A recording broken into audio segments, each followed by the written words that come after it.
Hello, everybody, and welcome to the 2v2's. Oh my god, we got a game tonight. It looks like on one side we're gonna see Lege and Phyrsos go against Damori and Titiits in the 2v2 tournament. We're in the week 5, or I should say the 5th phase of this tournament, and we did see quite a few players go down while quite a few players won. Definitely now we're getting very close to the end over here. We just have a few more weeks to go, and we're gonna find out exactly who's coming up next. We are in the quarterfinals from what I can see, or I should say playoffs. We're gonna need to take a look at how this will evolve. If you do want to check this out, you can definitely !2v2, and you're gonna get a link to the challenge 1 document to the website. Hello there, bonjour, Fifi, bienvenue. We do have Seb in the house. Hello, sir, and welcome. It's 5 second energy. Hello, welcome everybody. Sironumi, hello, and the song is giving me the Age of Mythology OST vibes. Ooh, that is high praise, my man. That is high praise. Thank you so much, sir. Old Triangle, hello there, good sir, and welcome to the stream. And Voltaire, good evening, ma'am. Welcome. I do hope you're gonna enjoy your evening with us tonight. Cleozin, guten Abend, meine Willkommen. We do have also to the Lee. Good evening, sir, and welcome. Ryo Chun did go for a diving lesson very late in the evening. I do hope he's gonna have fun, and of course, when he's gonna see this, bonjour, bienvenue. Mighty Stafford, good evening, sir, and also we had a question from him if Naval should splice it up a little bit and go splintered fractal. Ooh, that sounds really bad. I don't know what splintered fractal is, but that sounds really bad. It's gonna be island plates. It's gonna be anyway naval. We're definitely gonna need to take a look at them just clashing, booming against each other, and we're gonna see what they're gonna end up on. Also, Rafifi did pick up that first promotion. Thank you so much, sir, for that. And of course, I do hope you're gonna have an amazing time with us. Guten Abend, Salty Better. How have you been? How was your weekend? Thank you so much, ma'am, for joining. I do have to point out, Star Spanky did start to write in the channel well before the stream started. He was like, bro, start the stream. And I was like, it's coming. Very early. Thank you so much. Bună seara, domnule, bună seara. Also, let's see, Fractal PvP sounds like a great time, a glorious mess. Oh, we like it when it's chaos. We like it. Trojan Man, good evening, sir, and welcome. Takeshi left. Bonjour. And bienvenue. Can't believe I'm saying this, but I missed the 44 on Highlands, so we get a game that's not decided before turn 50. Well, we're definitely gonna have a game on our hands here. You can take a look here in the chat. We got quite a few bands in the chat coming up with Babylon, Norway, Byzantium, Maori, Australia, Victoria, Portugal, Japan, Indonesia, and then Rome. Oh, that's a lot of bans. I do have to say, Lege actually surprising us with a ban on Rome. I do know that he definitely really likes to play Rome, but now he is gonna go for Eleanor of Aquitaine, and we do have Damori going first for Dido. Looks like Phyrsos is gonna put out Philip II, and then Titiits is gonna go for Kublai Khan, China. Interesting choices coming up over here. Wait, no Persia? Kublai Khan over Persia. Wow. Okay. Kublai Khan over Persia. We got this, boys. So, of course, both teams will need to go and get as many stats as possible. We're probably going to see a race until cartography. We will need to see who's going to get those galleys and who's going to get those admirals. Not to mention who's going to get the gold to upgrade all of those boats into caravels. Very expensive to go for it. Most of the time, the players do not have enough culture to go for mercenaries at the same time as cartography. They do generate more science usually. That means we will probably gonna have them making the gold. How did the pick work? Could they choose from all civs or some pool? They chose from all civs that were not banned. You saw them ban like 10 civs over there. They chose from the remaining. Also, I gotta say, I much prefer individual games than teams. Team games, as soon as there is one player out, it's a concede. Yeah, that's also a challenge, though, Mighty Stravers. It's a challenge to keep everyone alive, and of course, you have to, as much as possible, rely on your teammate to be able to stay alive, on his ability, you know, to keep his empire happy, and so on and so forth. Okay, so let's take a look over here. What's going on? We do have Phoenicia. Okay, that's a weird spawn, but it's fine. I do see him with a possibility to go for a 2-2 base on the sheep tile. Not sure if he's gonna want that. He does have at least two other setters to go for. It looks like he's just gonna stay in place. Damori over here is gonna go builder first for the fish tile, for the 3-1-1 to improve, and I do believe he's gonna need to scout this out. He does have to his west side Elerno Vacuity, but we're gonna come back to that a little bit later. On his east side, we got Titiits over here having the benefit of Tsingi, the Bemaraha, coming up tonight for Titiits. Oh my god, and of course we do have the builder coming up from his city center. He wants definitely that fish improved. We will need to see with the banana how much his population is gonna grow. We do have him with a lot bigger island than Phoenicia over here. This is gonna be quite interesting. Phoenicia will need to expand on those other islands, while Titiits over here is just gonna have a land of his own. One big thing to mention, Damori with Titiits are definitely gonna trade with each other, and I believe we have the same on the other side. Not sure if you saw what's going on over here, but they're ending turn, unending turn, ending turn, unending turn, so it makes a ting ting ting ting ting ting ting ting ting on their opponents. We were seeing them over there, ting ting ting ting ting ting ting ting ting. It was like pinball, you know, ping ping ping ping ping ping. Oh my god! And that's why Phyrsos immediately said, "Oh no, I cannot pronounce that name." The economic CS gets the second biggest landmass. Yeah, I mean it's big, bro. It's big. Samarkand over here needs to be big. It's big. We got Madrid to the southeast of Beijing, and of course we might actually see some early boats, some early aggression there from both of them. We do have him with two extra culture tiles, one from underneath his capital, one from the east side, and of course that is going to be amazing. You can imagine he has triple the amount of culture at the beginning of the game than his opponents. He's going builder first, has a reef tile to use as well, reef fish tile to use as well, can improve quite a few more cities over here to the north and to the east. I think he should have around 4 cities if I'm not mistaken. 1 and 2 and 3, and of course with the city of Madrid 4. Yeah, it's definitely another. He's gonna have another 3 cities there. And the last but not least, we do need to check out Eleanor here with a tiny island, very tiny island. I don't know about this one. I'm not convinced about Lege spawn, honestly. Yes, he does have a reef fish. I do like this, but other than that, it looks like he's gonna need to go shipbuilding to expand to the west side where Samarkand is. Mondrorema.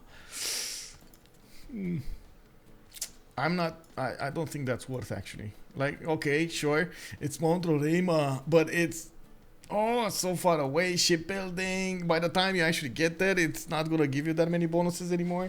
I don't know, maybe I'm mistaken over here, but it doesn't ring my bell that, you know, that nicely. It's sad.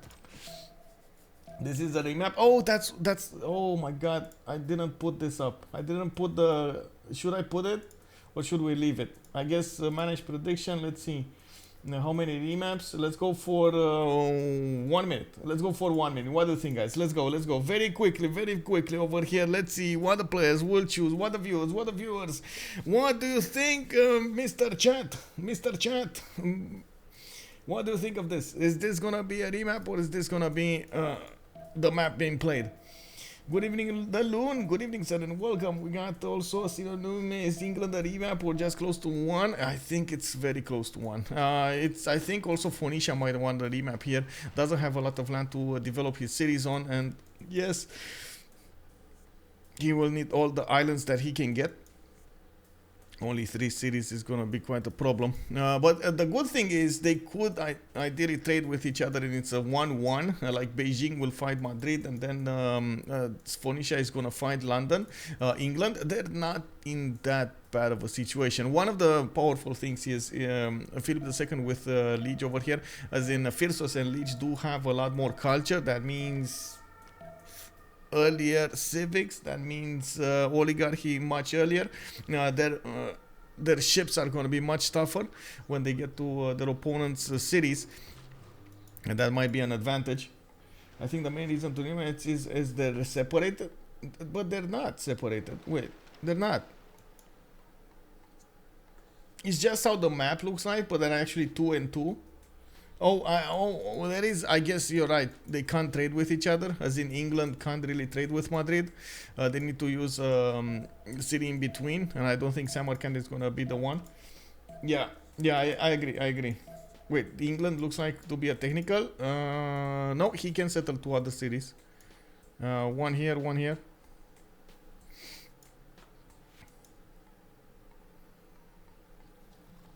Actually, it's wait, 1, 2, 3, 4. 1 here and 1 here. Yeah, like this.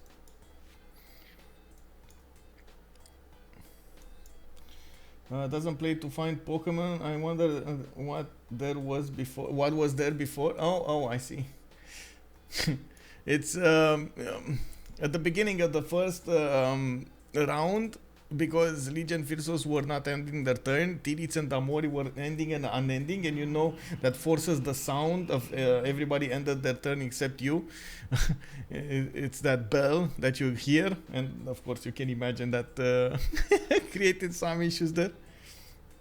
Yeah. Oh, actually we got a remap from Titiits and Damori. Lege and Phyrsos wanted to play this out.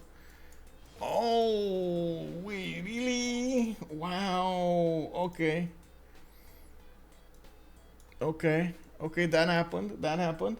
We weren't expecting this one. We were definitely expecting Phyrsos over here to Phyrsos and Lege to choose a remap. Looks like they didn't.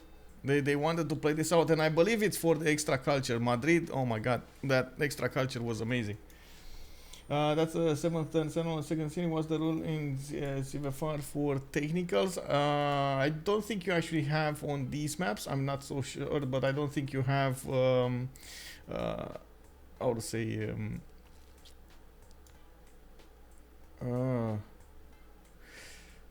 walking distance. That's the terminology, right? Walking distance. Let me actually take a look. Is there a different rule set for this, or who was Lia? No, Lia. Oh, okay. Rules over there, and we got yeah, translate in English. Yeah.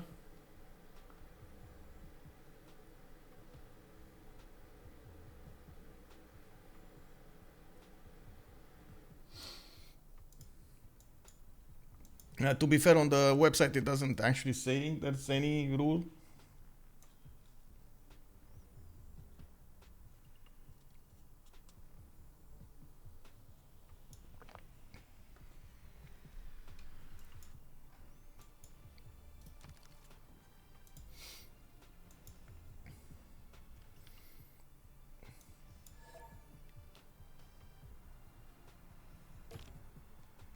It's both actually, but CPL takes into account the map type as well. So it's only the one that you're pointing on. It's only 4 highlands for like the bigger maps, for highlands for Inland Sea, Pangaea. I don't even believe Inland Sea is in it.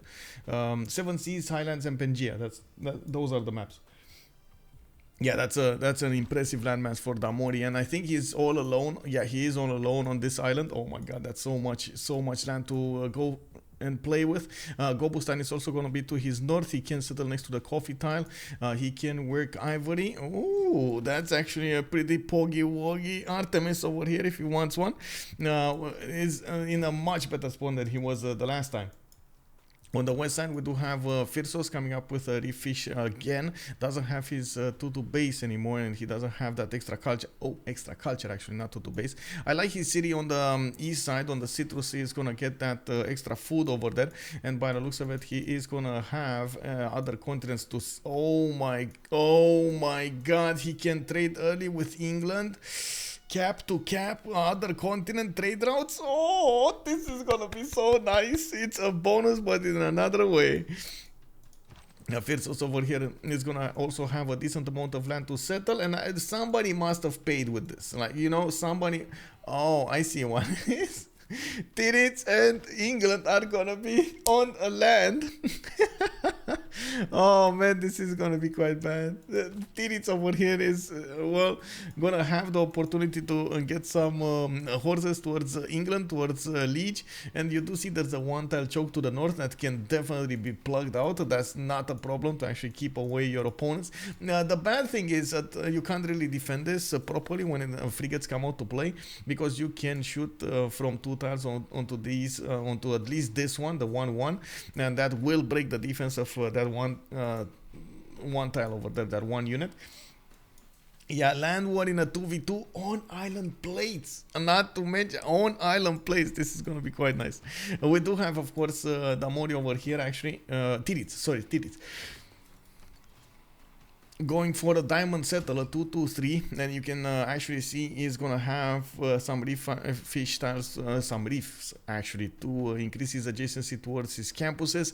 I do see he has actually a very good stone circles, if I might add. 1, 2, 3, 4 of these gypsum tiles.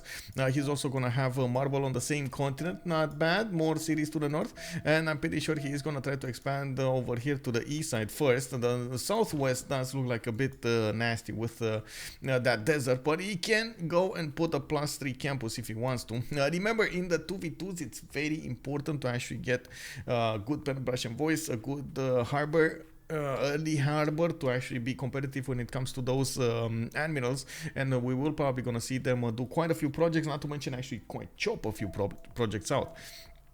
We do see Beijing moving to the east. I do see, of course, between them we do have Paititi. This is awesome, by the way. If there's a city over here that needs to be mentioned, it's this one. The T-tile to the west of London will have extra science, a lot of culture coming up from Paititi, and of course, Paititi also gets that bonus to the trade routes. Like, what do you want more, right? It's gonna be amazing. The only thing is, he's gonna need to decide if he wants to put it on Paititi and get the harbor out on the other side, or does he want to do something else? Because definitely Beijing over here could put a harbor and be a bit obnoxious about this, and be really nasty about this, and just get boats to tackle England in the Paititi lake. We'll see how this will develop. London will also benefit from quite a few diamonds. I'm pretty sure he's gonna try to work a little bit, and of course his deer tile with his sheep tile. I do like the fact that he's gonna have 2 of them in the capital. That also opens up the way for that nice and juicy Temple of Artemis. That's gonna be a +4 Temple of Artemis in the capital. Not that I am actually saying, you know, go for it really quickly, but it does matter if you do manage to get one of those wonders out, especially in the mid game, when you do need the second golden age. I do notice he just popped a builder out, didn't go for monument first this time. And they don't have that much culture to work with, only 2 culture across the board, with 3 science across the board. Maybe we will be waiting for turn 6, and of course you guys still have time to put those points into the remaps. How many remaps? Oh no, never mind, actually predictions have closed. No more time, guys, I'm sorry. No more times. It is what it is, you know. It is what it is.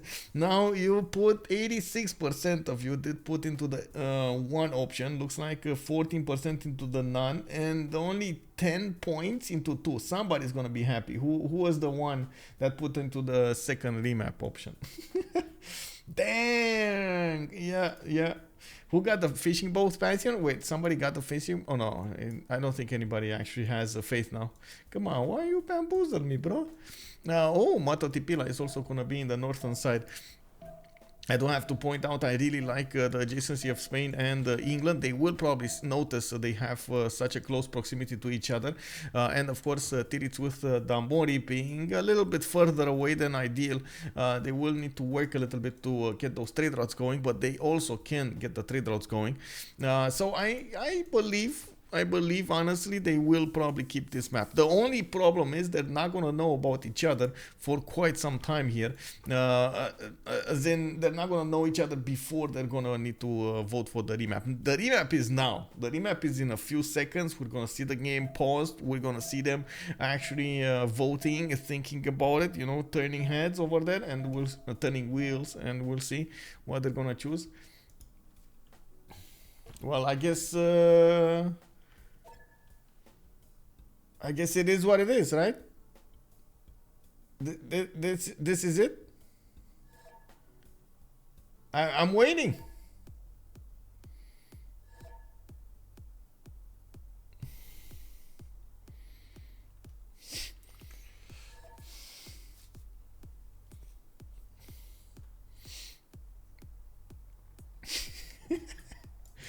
Wait, what does I don't wanna. What did they say? Never mind. Anyway, so this is the map. This is the map. We got a map going. Let's actually put it really quickly over here. Let's finish the vote, and then I do need to take a look on the other side. Okay. Oh my God! Somebody. Okay. The ones with the 86 did win. Okay. And then let's do quickly this start prediction. Who will win? Lege and Phyrsos versus Damori, Titiits. Okay, and submissions, I'm gonna put it for like 15 minutes or 10 minutes. Let's go 10 minutes. Okay. Hello, Daisuke. Good evening, sir. Hello there. Also, Harry the Spider. Hello. Good evening, sir, and welcome. We got a war declaration being sent between the players. They did meet each other somewhere, and I'm not so certain where, honestly. We do need to check out where. Oh, I see. There we go. England with China did find out they're on the same land. This is gonna be quite a problem. They found out 2 turns after they actually had to vote on this, and of course, Lege is not gonna back out from this awesomeness land that he has. We do have Beijing also getting a settler. This is gonna be a big decision, by the way, a very big decision. Where is he gonna settle his second city? If you take a look over here, China does have quite a few choices, including not actually going into that lake, but that also includes going into the lake. If he does want to go for the lake, he will need to probably get quite a few boats over there. Be prepared to tackle England as soon as possible and force England to go for the T-tile settle. Ooh, actually that was quite nasty. England over here trying to snatch that scout. The Chinese scout just walked out of there, and we do have Lege also trying to block this settler. He wants to get with the settler there. Oh, I see how it is. You see Lege over here is gonna try to block the other settler of China. I'm actually, let me take a look. He doesn't know about where the lake ends and how it begins, but he will find out. I think he just found out, actually. That's why he wanted to move his warrior over there to the northwest. Now we do have a few more scouts coming up from Lege. He's gonna try to defend that settler with all his might and power, and we will need to see these scouts pull out the big guns to take out this Chinese scout. Of course, China over here does have one more movement. Oh, he's moving back. Okay, never mind. He just moved back. He's taking a defensive position over here. We're gonna come back to this, but I do believe Lege. Oh, okay, there we go. Actually, he found out about the lake and immediately switched. Okay, I see. Very nice. Actually, the fact that he switched on the Titan, I very much agree with this. He's gonna get an extra amenity. He already has diamonds to work with, so he's gonna get the happiness, not to mention a lot of culture, much more culture than usual, and he's not gonna need to spend that much gold. Natro, hello there, sir, and welcome. Thank you so much for the 7 months. Much appreciated for your prime, sir. Thank you. Discord Lake, Discord Lake, yes. Rohit John, good evening, sir. Why is gold so heavily focused on in PvP? It's mostly because of the timings. So taking a look at how the situation evolves, most of the time you don't have the production that you need to get everything ready when you discover the technology. So gold just makes up for that lack thereof. Of course, you still need to upkeep your armies anyway, but you also need to get the advantages against your opponent as much as possible. And sometimes, yes, sometimes there are actually players that will prefer to just go for a lot of production, but those points end up to be very late in the game, not very early. There are a few civilizations that could definitely work without gold per turn, without a lot of gold per turn. For example, Zulu. Zulu is one of those that can just output in pieces like there's no tomorrow, and still get an decent, how to say, it still not need a decent economy going. Let's take a look over here on Spain. We do have Spain coming up with the builders. He did improve his reef fish. He's going to need to go and get his second fish improved for celestial navigation. I'm not so sure exactly who's going to get celestial navigation boost, because it looks like yeah, there's no second fish over here on England improved, and we'll see. Also, did England get a free scout? I think they bought him one. Yeah, I think they bought him one. They're 35 gold. They didn't buy out tiles, so I think they bought him one. But maybe he got it free as well. I mean, I'm not so certain. I saw he popped one, but I'm not so sure if he spent gold or not. We got a third settler coming out from Madrid going towards the north. Madrid is going to have neither for the frigate timing, and I do see his iron tile is going to be 3 tiles away to the northeast. Of course, his horse tile is also going to be actually quite close. Second rings over here, very nice. On Phoenicia already improved 3 tiles, but on the land he got his craftsmanship bonus, and I do see settler coming up in 2 turns. A lot of land over here for Dido. He can just keep on settling, and oh my god, he didn't discover the north. Damori! Oh my, he could have actually seen Gobustan over there. I do have to point out, Gobustan doesn't have that much food to work with. Usually you do need something like a fish tile. A reef fish would be ideal over here to get everything worked, or if you're lucky enough to get some rice tiles, it would be amazing. Of course, you do get the extra 4 production and the 4 culture, but you do not get the food along with that tile. You have to make it work without it. It is a challenge. It's definitely a challenge. We do have the city of Tyre going for that 4th population. Iron is going to be between those 2 cities. He already has those horses improved. And the city of Sidon actually is now going to get harbor out. Wait, where is he going to put his harbor? Is he actually going to put a harbor on the west side here, on like a 0 adjacency harbor next to the coast on the west side, or is he going to put it in the lake?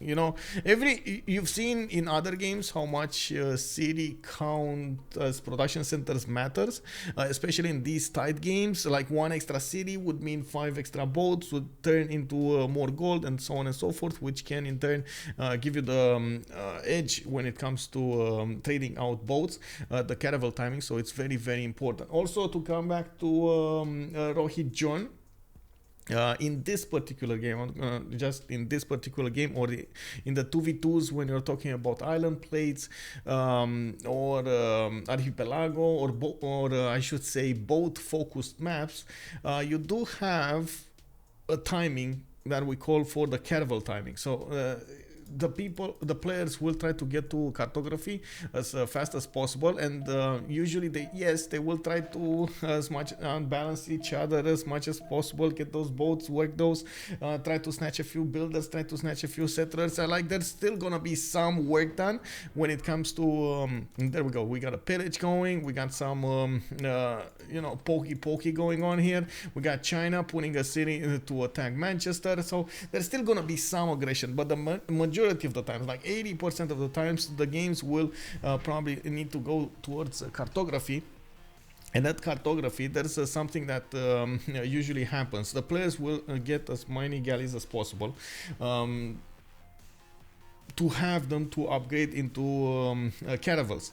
The biggest problem there, you don't have enough culture throughout the beginning of the game to get to mercenaries. It's just not synchronized good enough, or most of the time the players, the land, the cities, the options that you're gonna have, the civilizations will not give you the option to go for mercenaries at the same time, which poses a problem. How do you get as much gold as you can to upgrade as many boats as you can without the with the half cost card? The half cost card, you can imagine having to spend 180 gold instead of spending 90 gold on a ship. That's a lot of gold, and we're talking about only 2 players on a team, so they need to gather as much gold as possible. The good thing is, on this type of maps, we do have them actually most of the time heavily focused on harbors, heavily focused on the gold generation, and of course that actually brings up quite a few advantages of its own. Taking a look at what's going on over here, we do have turn 19, we do have the 4 players getting their 3rd cities out. I do really want to point out what's going on here, and this is a surprise. This is a big surprise actually. Titiits is gonna go for horseback riding and sailing. They're putting the gold into the boats in Xi'an, and the thing that I want to talk about is he's going horseback riding. He will try to nail the timing when it comes to horses, and take out Manchester or the cities of Eleanor with those land units. He does have 1 tile chokes to go through, which can be defended, of course, if Eleanor will try to get the same units going. The biggest issue here, it's the timing for the text. So you do know this is a game, this is a turn-based game. So every turn you're gonna get a set amount of science, a set amount of culture. You can't really be extremely flexible when it comes to your choices when you're thinking about what's gonna happen in the 10-15 turn from now, or even sometimes 5 turns from now. You have to be extremely precise with what you choose. And so especially in this kind of game, the players are going to try to figure out a way that they could outsmart their opponents, doing the least expected thing. The biggest surprise for me, for example, is, oh my god, the timing on this was just awesome. So okay, so I really like how England got a boat in London, pushed the city of Manchester to 20 strength, and Titiits just put a galley right next to his city, and he, instead of hitting a 10 strength city, he's now gonna hit a double strength city. Oh my god, a 20 strength city. I really like this. The thing is, these are extremely experienced players, and they have been playing against each other for so long now. It's very hard to get the least expected thing going, because the players will still expect it. They will think about all of the options coming against them. And this is the beauty of the 2v2s over here. What is that scouting on Dido? Yeah, Dido totally missed the north. What happened over here was Phoenicia never actually got a scout. He only used his warrior to scout, and he went south. He's now gonna go to Gobustan, and he's gonna facepalm. He did manage to get God of the Sea, by the way. Oh my god, and he's gonna get some bindings out. Okay, very nice. So he's gonna get his how we call it, Celestial Navigation boost from the 2 improved fish tiles on the sea resources. And we do have him going for Magnus Internals. I did hear a birdie. I don't know about what's going on, but I did hear a birdie telling me that Magnus might be nerfed. I'm not so certain that's going to happen, but anyway, we'll see. I didn't find out anything about it. What about GA? What about GA? Great Admirals? You mean Great Admirals? Oh, the Golden Age. We're still 9 turns away from it. That's why I didn't actually quite talk about it. We're turn 22, and usually the Golden Age starts at turn 31.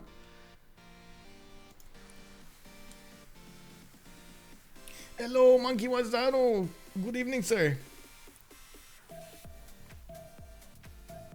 Okay, so we do have Lege managing to get a slinger out. I do see he's also gonna try to get that Chinese scout away from his territory. The Chinese scout will have a promotion, and if he doesn't, they will get the health pack. And you can see he actually moved it out at the correct moment in time. I also noticed China did go for an open sky, so he's gonna get 4 extra culture coming out from his pastures, another 5 coming out from the horse that he's gonna improve soon with his builder. Would do quite well to improve his amenities as well. That's going to be quite important. And of course you do see he's going for more builders.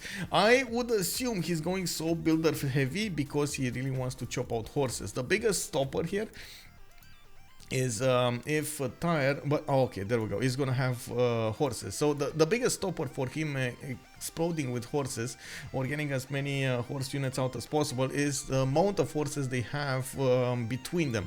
And you can see over here Titiits does have 0, while Damori, his ally, will have 20. That's 2 horse units coming up from him if he does manage to get them going.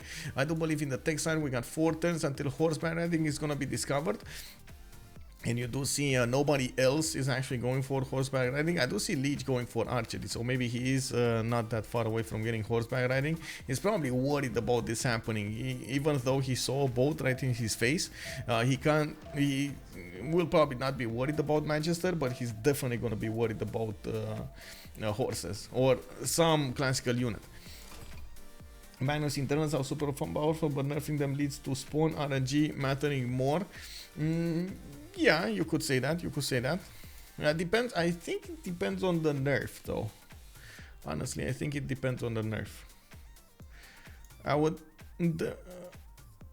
So the Magnus internals are 2 food and 2 production. If you nerf it to 1 and 2, that might actually work.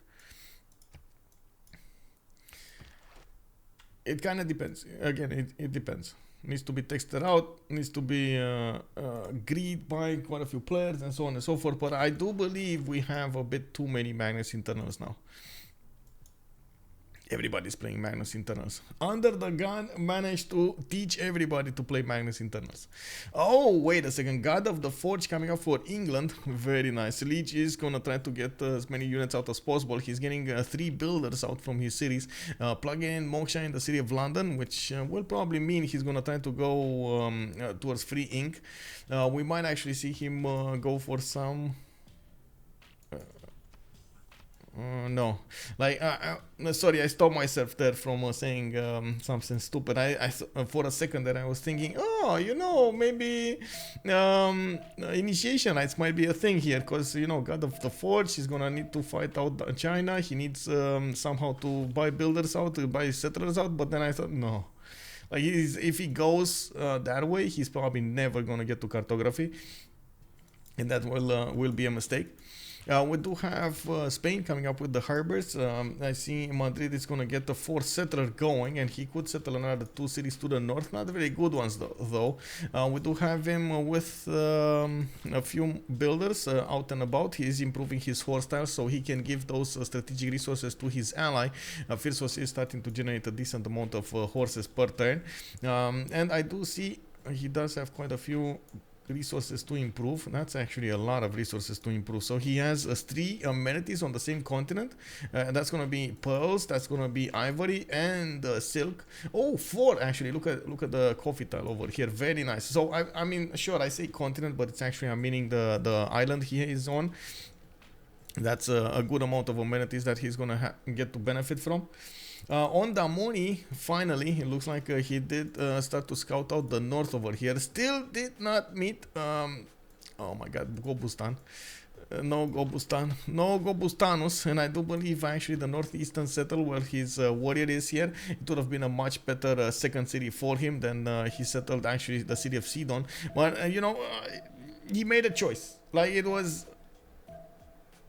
what, triple edge? No, it was a choice between 4 directions, right? You go to the north, you go left, you go right, or you go south. He made a choice. He went south, and then he went east, and then he went north, and then he went west. That's about it.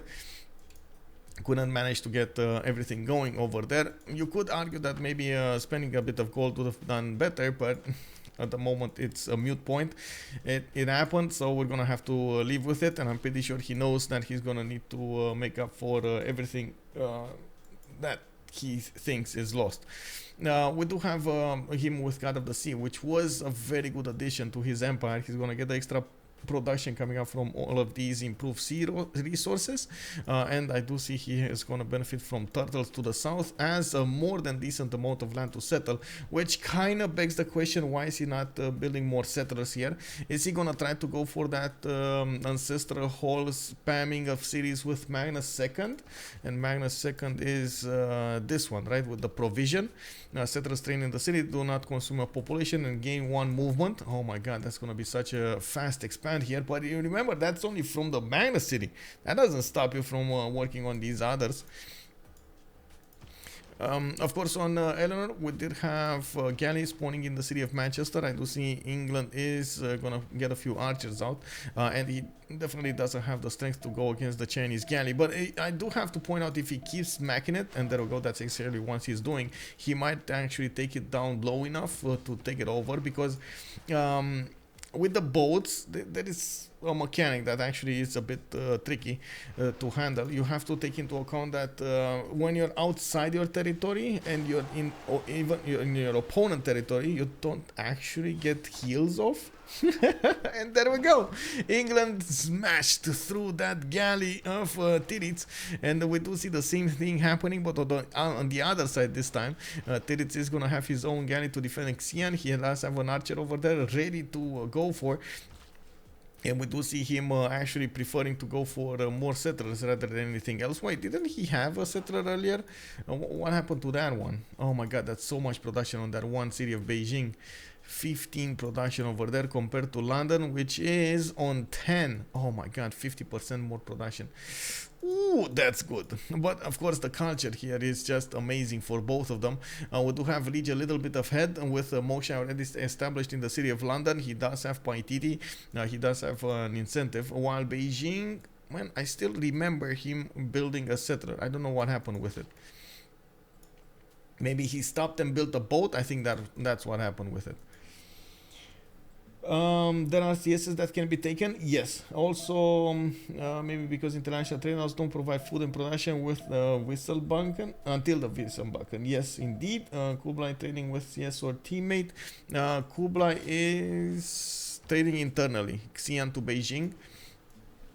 He's trying to make a road from his former city Xi'an to his capital city Beijing, and I believe this is the moment he actually got horseback riding. We're probably gonna see them trade those horses. There we go. Titiits is actually on 25 horses, and we do need to see the chops here. Doesn't have a lot of chops to go for though. He does have 1, 2, 3 in the capital with there we go, a horse coming up in 2 turns from Beijing. In the third city, Tai 1, he does have another 3. 4 if he spends some gold on a 3-tile away forest, and I do see Xi'an is going to also benefit from 3 of them. Xi'an or Xi'an? It's X in Chinese. How to say? Is it read aloud as or Xi'an? Okay, Xi'an. Okay, there we go. Okay, shh. Okay, I got it. Thank you. Merci beaucoup. Okay. So we do have London getting more monuments out. I do see he put down Gavron Plaza, which is gonna give him a very good harbor over here. He will definitely have a very powerful free inquiry golden age, and we're coming up very quickly to the golden age, and of course we do need to check out if they will manage to get that going. Beijing, let's see, 13 out of 19. He might actually not have it. He just got 15 out of 19 because he had a horse, and of course we do see he has quite a few galleys. He's building a few more horses here, but it looks like he might not get there. Tech side, state workforce, can he get to political philosophy in the next 2 turns? That's the big question. And of course you do see that Damori is also coming up on political philosophy. He does have 13 culture per turn, so it's not actually out of the question here, but he can't really lose focus now. He needs to focus on this as much as possible. You see, Lege is actually 2 turns political. 1 turn. Oh my god, he needs 1 turn. I don't think he can 1 turn it. This is too much. Even with Governor Moksha, even with 17 culture, I don't think he can 1 turn it. Yeah, it's political philosophy 2 turns. Oh, that's bad. That is bad. That is, yeah. I mean, he would have needed 4 points anyway, right? Maybe a Suz in a city state? No, he doesn't have a money anywhere. 1204 Andy, thank you so much for the follow, sir, and welcome. Why does he need to 1 turn it? It's because he has 15 points out of 19, and he would need to get the points for the golden age. Sure, it's not enough, but if you do manage to get the first government, it's giving you like what, 3 points, I believe, and then you do get maybe you can get something else to work. Oh, bam, he killed the unit, but again, that doesn't matter that much. It's still 15 out of 19. It's he's not gonna have a good golden age here. And well, let's see if Lege is gonna have one, because I see him also 18 out of 9. Oh, there we go, he actually just got it, 22 out of 19. Okay, there we go, it's fine. I do see also Damori getting his golden age. Phyrsos. Wait, how did he not get his golden age? Oh, this is gonna be bad. Well, at least one of them is getting a golden age while the other one is not. It is what it is. Phyrsos over here is going to try to get a settler to the northwest. He's probably going to need to buy out a few tiles over there, and I'm pretty sure he's going to try to max out his city count here. By the looks of it, he's also going to get his harbors going, and with a lot of trade routes, he's going to make up for the loss of culture production. We don't need to see how he's gonna try to achieve that. Moksha did establish in Madrid, and I'm pretty sure he's gonna try. And there we go. He's already actually trading Madrid to Manchester. Manchester being this city, the one on Titiits. He's getting a bit extra gold coming up from Titiits from there. You see the trade route sent from cities that own at least 1 tile of Titiits. Wait, from cities. Wait, that's actually from Manchester, not to Manchester. So it doesn't get a lot of extra gold from it. I don't know why I always thought it's to Titiits, not from Titiits. But anyway, it's fine. Now, the good thing is actually is he's going to actually give a road between London and Manchester when the Lege does not need to spend some projects in there. So it's fine. Plus 4 harbor arrived. Plus 4 harbor on whom? Oh, on Lege? Oh, okay. But wait, where did he get a plus 4 harbor though? Whatever. Oh, this one. Oh, he chopped this one, but no, this is not even this is not even activated. This is not finished.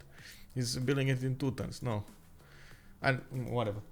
Normal age for Spain and China, yeah, it's too late. Now it's 1 turn too late over here, and of course we do see 4 turns, 4 city China. He can actually try to go towards the south here. We do have Bologna actually with an envoy from Titiits. He's gonna get a bit of extra science from it, and this is the moment of truth. This is the moment we're gonna need to see what kind of golden ages they will go for. It will give us a readout of what do they want to do, how they want to play this, what is going to be their focus in the next part of the game. I'm pretty sure Titiits here is going to try to make good advantage coming up from his horses. He did basically sacrifice his golden age going for the horses here, and of course wants to get some kind of return from it. We don't have him going for harbors here. We don't for quite some time in the city of Beijing. He's going to need the 5th population soon anyway, and we do see that England is trying to get some defensive units. Horseback riding coming up next turn from Lege. The timing has gone actually for this attack. If Titiits wanted to pressure his attack and get some advantages going, I believe he should have done that in the last 2 or 3 turns, but the land was too great to go through, and too big of a distance between the 2 players. Spain has its government plaza next to the harbor, doesn't it? China can be explained in missing it, Spain a bit less. Yeah, I'm not sure what happened on Spain. And yes, the government plaza over here is right next to the city of Madrid, and it is plus 5 harbor. But yeah, that was 1 turn too late though. It is what it is. Phyrsos is now on 21-27. Maybe a chop would have been nice, but unfortunately I don't think he had a chop. Yeah, he only had a, well, that could have been bought from Cordoba if he was, and I think he had a lot of builders. Anyway, yeah, now it's too late to argue on what could have been, would have been, and you know, if. England has good chokes. Yes. One choke here next to Manchester. He does have a way to boost the city strength with the galleys, and at the same time use the archers between those, behind those cities to attack. And you do see that Sian actually is getting under attack here. There is no horse inside of the city center to defend it, which does mean it doesn't have that much strength. And of course, the boats over here do try to poke at it. We do have China responding with a few galleys of his own, and he is going to use his archers to get some more promotions on, while he is, by the looks of it, going to try to take out Bologna to the south.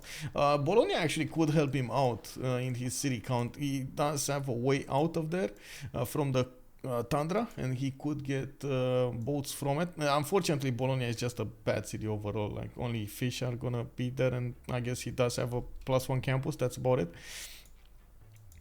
Anyway, coming up on Damori, we do have him also on free inquiry Goldenish 4 cities. He did put Biruta to the north, still did not settle Gobustan, but I'm pretty sure he knows about it this time. He does have the Gavron Plaza to the north, where he did place another Kothon over here. This is going to be a +4, and we do have him with a +4 in the capital. Going for the Carvasi here, okay, Wilder improving strategics, getting more settlers out. Is going audience chamber, not the other one, not ancestral hall. So definitely thinks he's going to need to get more cities faster rather than perfect cities, rather than get the boost from the provision or get the extra builder and so on and so forth, which a lot of other players do seem to like very much.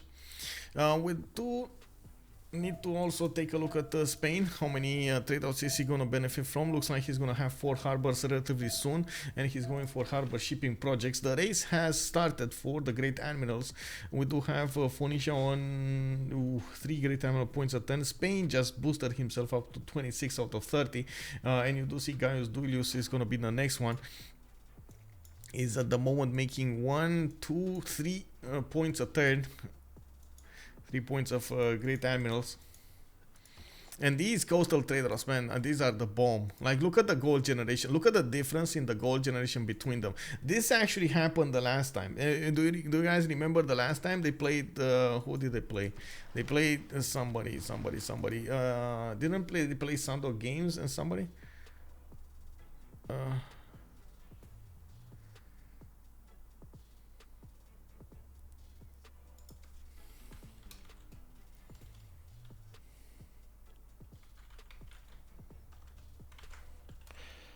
One second, I got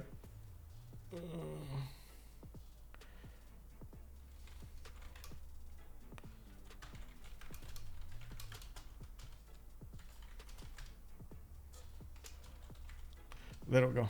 Sorry, I got messaged over here and I was like, what? Need to respond.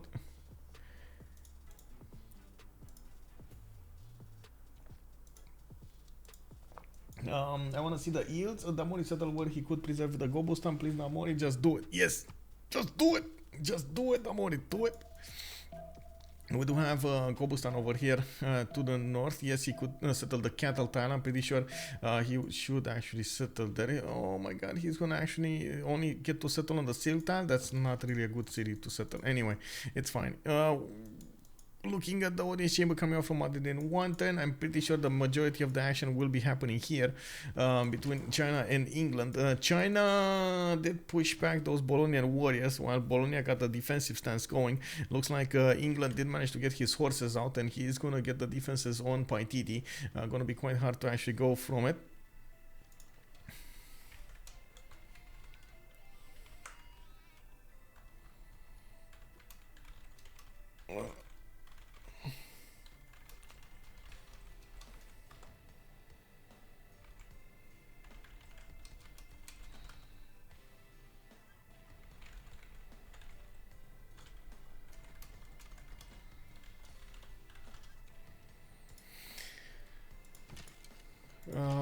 China here, okay.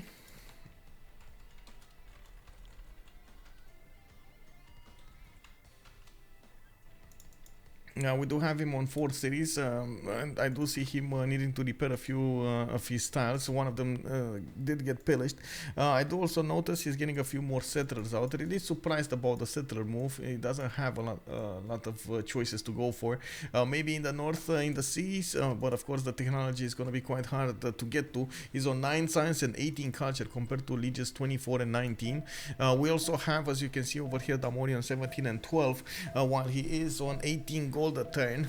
They do have a decent amount of production going, but I still like, for example, how Phyrsos is going to get his production, coming up with 50 production from those internal trade routes. I do also notice China is going to get more horses, and England is not going to sit still. He's actually going to go on the offense here. By the looks of it, we do have over here Spain coming up with a few... wait.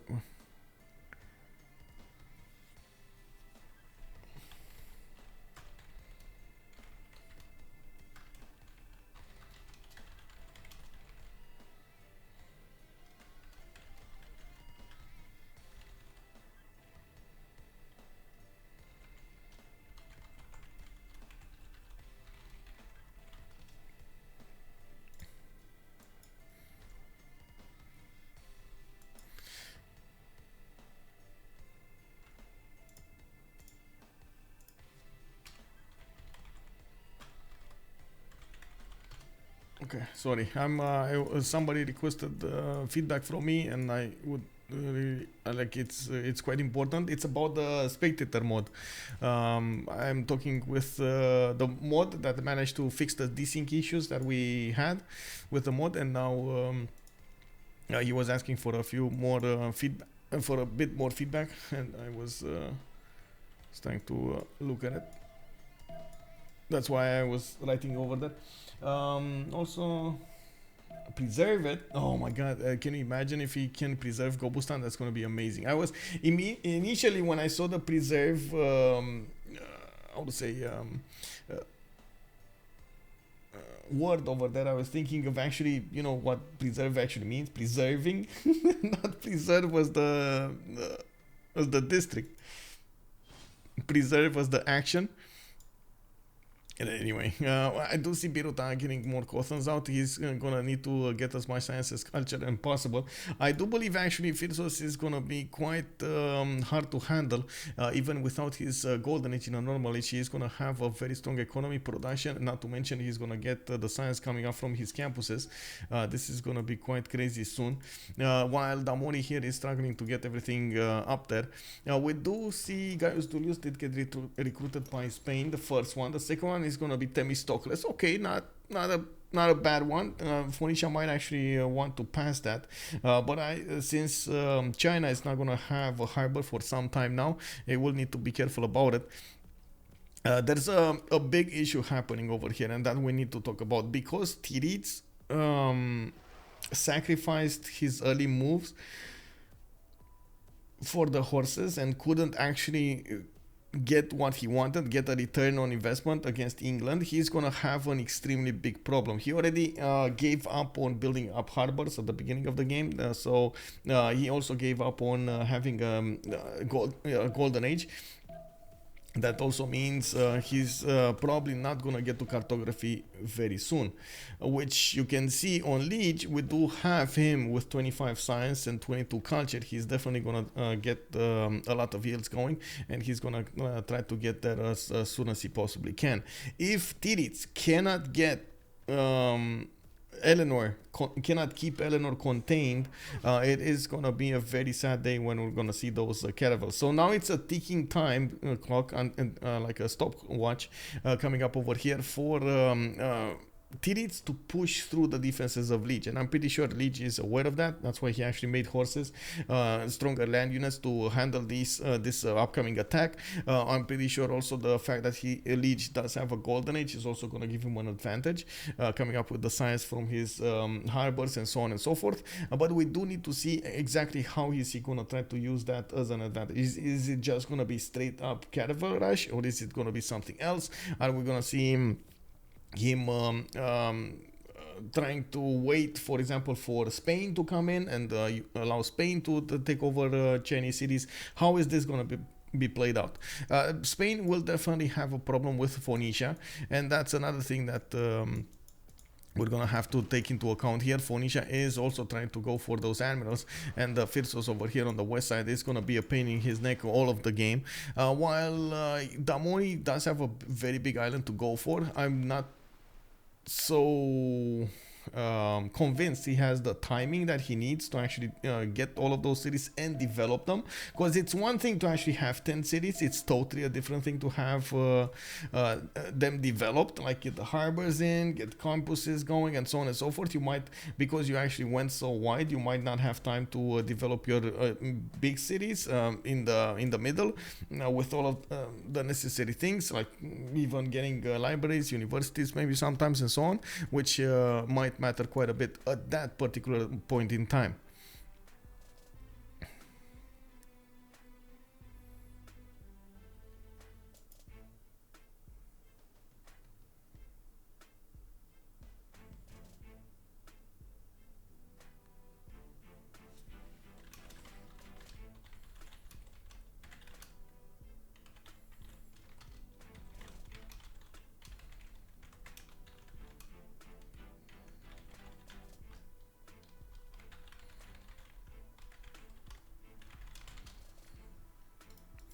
Okay.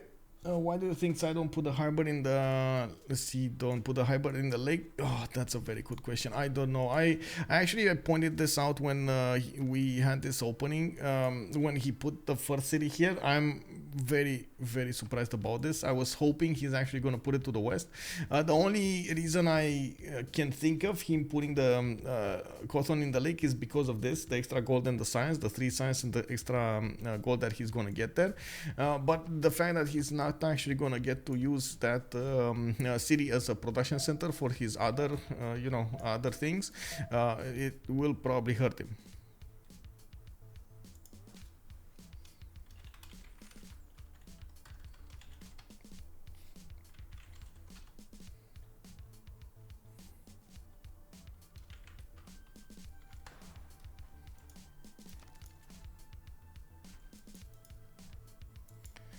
We got China over here. Okay, do see he's getting some walls done. The walls will give him some extra protection over here, and of course the archers, as you can see, will start chewing through the English line of defense. Both of them actually can shoot this horse, and I'm pretty sure Lege will want to get back from there. I don't think that's actually a good way to defend, or he doesn't have a good way to defend. Wait, is this a flat tile? No, this was a grass and hill. Yeah, that was a grass and hill. We do have Chengdu with 3 horses. Looks like Titiits is running out of science, 9 science and 25 culture. While he does have the production, I really like this, by the way. He's getting under attack by Bologna. I think he declared war on Bologna. Oh no, well, Lege actually took it at some point from him, and of course now it's too late. He is going to need to take that out at some point. It's just a matter of he can't do everything. Like, he needs his harbors, he needs his economy, he needs his sources, he needs to take out Bologna, and he needs to attack into England. It's just too much to do with so few cities. And we do have him getting a few more builders out from the west side. Dong is going to go directly for a campus. You do see he realizes he's way late when it comes to the science. And of course, England over here not needing to actually expand his cities that much. He just needs to wait for the next population level to put down harbors, to put down campuses, and that's about it. It's going to have a bit of an advantage. Not a lot, a bit of an advantage. We're going to need to see how he's going to do this out. And of course, how what the timings will look like for Lege. Looking at his development, Lege is actually going bottom 3, which is a bit surprising. Looks like actually he is gonna try to go for castles. And oh man, oh please, no, oh my, okay, so he's going for castles, really? Machinery and castles, is this gonna happen? This is probably gonna happen, right? This is, yeah, he's going crossbows and castles. So this is bottom 3. He's not gonna care about the top 3. Going drama and poet. Okay. Okay, this is a bit unexpected, but I guess he knows that Titiits will just irrel into him slowly but surely. Wait, what? They both put, like, look at this. They both put encampments in their faces. Oh man.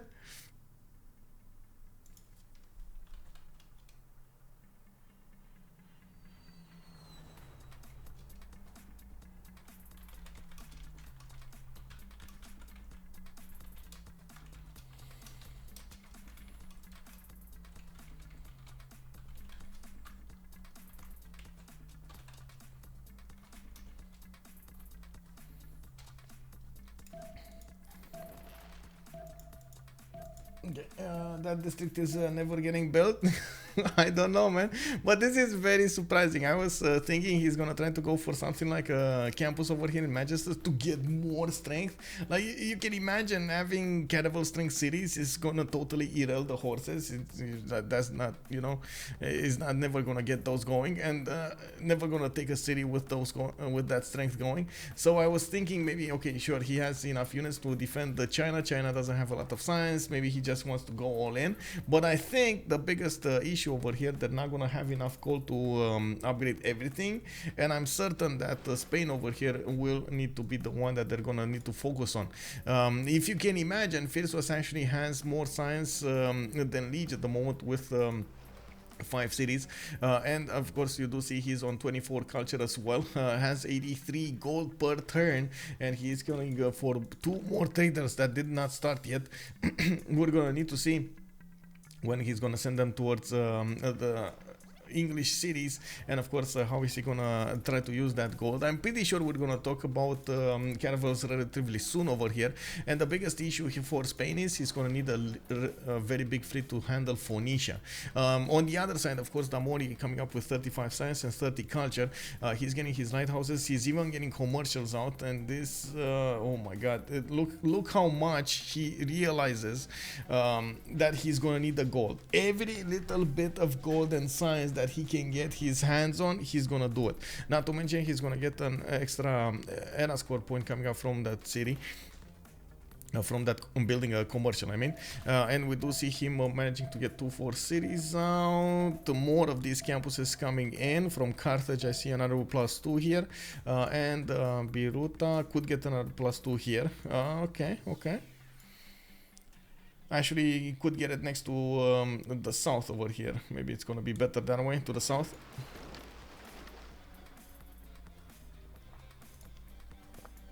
Okay, on the pokey side, we do have England putting another encampment right in the face of Chengdu. He's not gonna give this up, and you do see that now he's gonna try to force China to react to his movements. We got a lot of forces coming up from Lege, and he is going for iron working feudalism in 6. Iron working will open up the middle tree.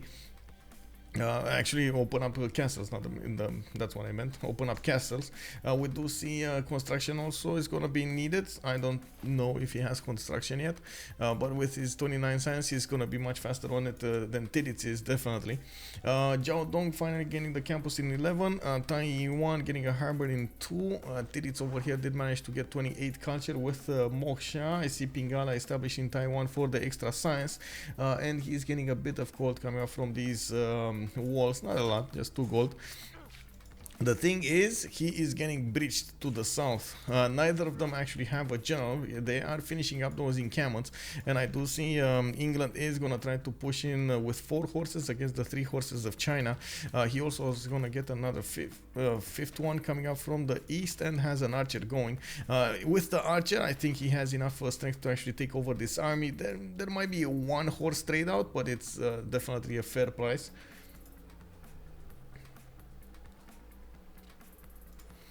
Okay, I see England is also pushing through China over here. Looks like he's getting horses in the water, getting him to attack that city. With the galley, he's gonna do a decent amount of damage. We do have the horse that needs to go in. What's he gonna do? Okay, they're fighting south. One of them got out of there. I see there is that trade. There we go. There's the trade to the south. Oh, he couldn't trade. He didn't. Oh my god, very good moves coming out from Titiits. He actually moved the horse exactly when it was extremely low HP, so it doesn't die. And of course, England over here did not do the trades properly. He's gonna need to get another horse there, and by the looks of it, yes, he did lose a horse and weakened another Chinese horse, but that's just gonna run away. Probably get into the city of Chengdu with another one coming up over there to fight. We do have Sheffield getting another trader going, and I do see Phyrsos did finish the road between London and Manchester. You do see how fast actually China's encampment is going down, but it does have walls coming up next turn. Oh man, China, Titiits, what is this? It was in Wanton from Xi'an. I do notice, of course, he can actually improve a few more tiles here, but the fact that he's gonna get walls there, it's gonna definitely delay the takeover of that encampment. Now he is putting a lot of pressure on England from the north, while he's getting pressured in the south, trying to get the balance going between him and his opponent. We do have those harbor shipping projects starting to run really wild here. Looking at the points, Phoenicia did pass on that Artemisia, and looks like he's on 20 points. He's on 77 points, while Spain is on 63. We do have England on 13 out of 20, and China started making but only 1 point. Now, England over here is on 5 points per turn, so he can open up, he can get these early ones, while I'm pretty sure Spain is going to focus on the ones that give bonuses towards Renaissance era land units, naval units, I mean. We do have, okay, walls coming up in Xi'an. That city is alive, and by the looks of it, the horse is gonna get tackled quite a bit, but it's gonna get a promotion, and he's gonna get a decent amount of health back. I gotta say, the Chinese archers, those crouching tigers, I think. Oh wait, Kublai doesn't have crouching tigers, right? It's he's gonna have Kesheks. Kublai Khan China, he's gonna have China. His unique unit is no, it's crouching tigers. Okay, it's crouching tigers. I don't know, it's China. What? It's not. Oh my god. Okay, so it is the crouching tiger. I was thinking correctly. Forest guard there. I got. I bamboozled myself, guys. I bamboozled myself. Does it happen to you? That looks like Trojan Man. The district has been built. Also, still on 3 cities. Yeah, England needs to stand on that encampment. Well, he didn't. So yeah, that's a problem. You see, China actually did stand on or is still standing on the Manchester encampment, and he's never going to build that. While yeah, he lost the position there, but England is managing to breach through the south, and this is going to be important if he does manage to go against Chengdu. The big problem is England is going to need to resupply his front line with new horses, and it's going to take a while to get there. I'm actually curious if the horse coming up over here on this horse style is going to try to go against Chengdu now. I think it's going to be a much better advantage to try to take out that city, even though honestly China could just chop more units out. You can see the builder over here is ready to chop, and that's a new horse.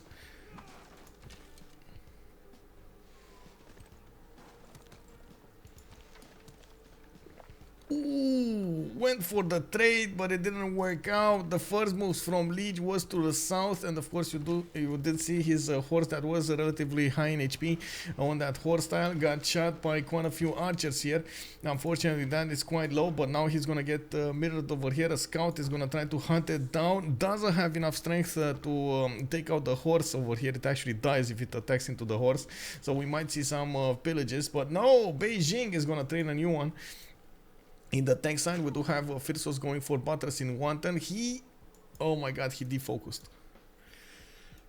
Bro, you can't make mistakes like that.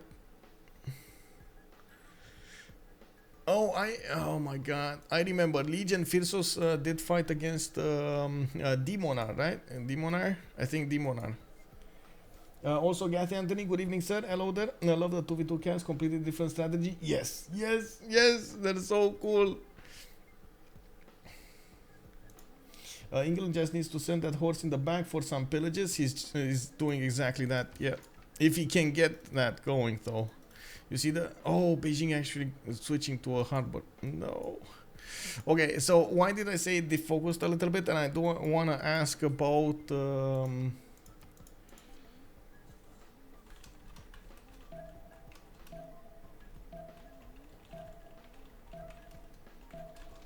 I do want to ask if they're allowed to do military alliance or not, because this is going to matter quite a bit.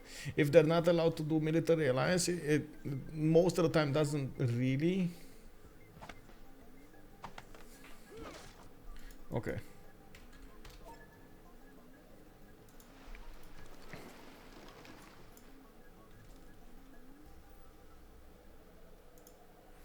So they can do the military alliance. Okay, so that's why they're going for the civil service. Okay. I heard something from Demonar telling us that they couldn't do a military alliance last time. That's what and they were focusing on military. So I remember this from that game, but I guess I don't know. Maybe I was. Maybe he wanted to say something, but something else actually came towards me. That's why I'm asking to be sure if they can or not. And Sasu, good evening, sir, and welcome. Hello. We do have Spain getting Himerius. Okay, so you heard the same thing? Okay, there we go. Yeah, I don't know. Maybe they changed something in the rules. Maybe it was a discussion. I'm not sure. Anyway. Yeah, that's why I remember as well. They said they weren't allowed and they were ignored. I don't know, man. I don't know. Anyway, Rahendra Kola coming up on Phoenicia. We do have it with the +3 combat string. Very important, by the way. She also did manage to get Leif Erikson. He also did manage to get Leif Erikson for the medieval Renaissance ones. And then Himerius is going to be recruited by Spain. That's actually quite a bit of a problem here. Spain, yes, he's going to have those fleets, but he's going to get those fleets of mercenaries. So the fact that he's going for civil service is going to require a bit more time to get to his mercenaries. We're going to need to check that out. That's a big issue for him if he does manage to get his pen brush and voice, and that's going to require getting a golden age. He will probably manage to get the mercenaries much faster, but you can see there are 10-13 more turns until the next era, and we do already see cartography coming up from the boys. Damori coming up in 2 turns for cartography. Phyrsos is going to be on 4, while Lege is going currency. Wait, what? Okay, currency. Oh, they traded and traded and traded, and China remained with 1 horse. We got England with 1 horse. Oh my god. Oh, okay. Well, England is going to definitely need to put new horses out and about.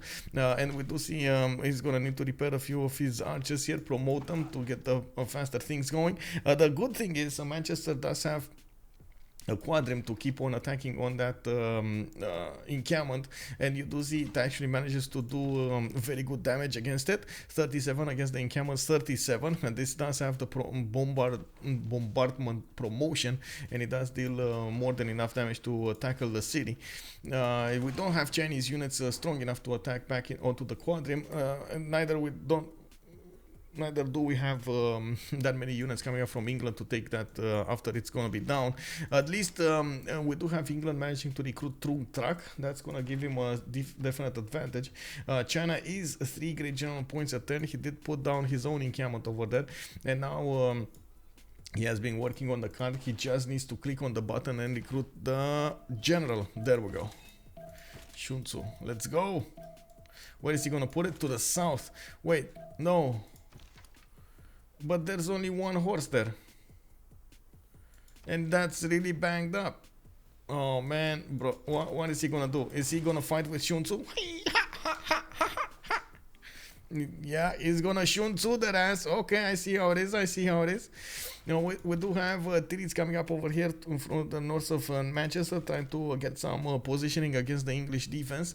While we do have, as you can see, Lege making a line of archers. He's gonna need quite a few more of these gold points to get the positions, to get the crossbows upgrades, and I'm pretty sure he's also gonna need to keep on attacking against that encampment. That is a pain, a thorn in his side.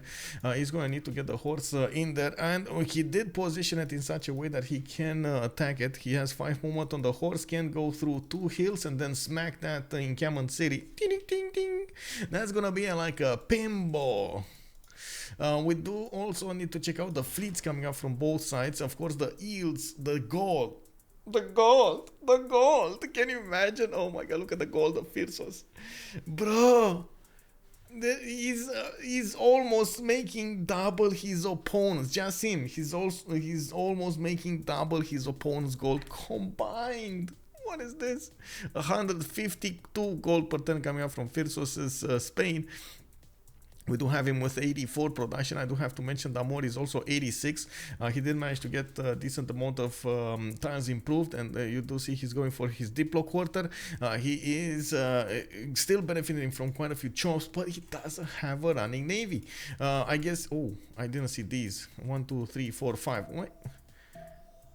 7, 8. Okay. Wait. 6, 7.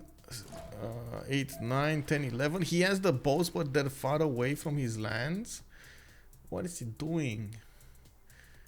Okay, did he actually not see Vatican City is not really close to? No, that's his city. And Vatican City never actually never bought a tile in the water so he could upgrade his boats. That is so bad. Anyway, the biggest thing over here, Phyrsos didn't actually make pre-builds. He does have cartography in 2 tons, and he's gonna try to go for the hard builds, which is gonna be very problematic. He's taking this slowly, and I'm not so sure that's gonna be a good idea.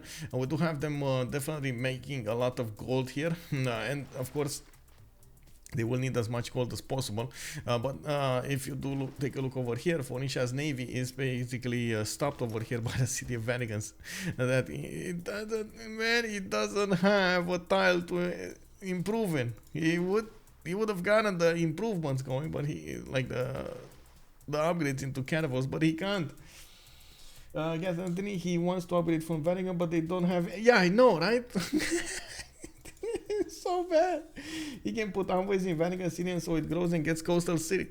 But is that a given though? Is that?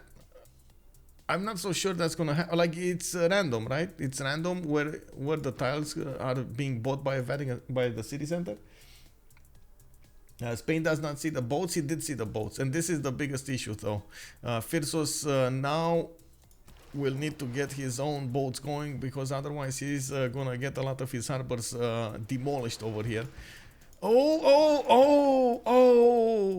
Damori pushing in with, oh my god, that Osano the Navigator activated, and of course we do see a free caravel coming out from him. He is gonna take down the city of Barcelona, immediately taking down that harbor and the Diplo quarter as well. Boom! That city goes to bust, and unbelievable. The Phyrsos over here couldn't get his boats going. He's gonna upgrading his opponent's lands. Oh my god, Damori! Oh, what is this?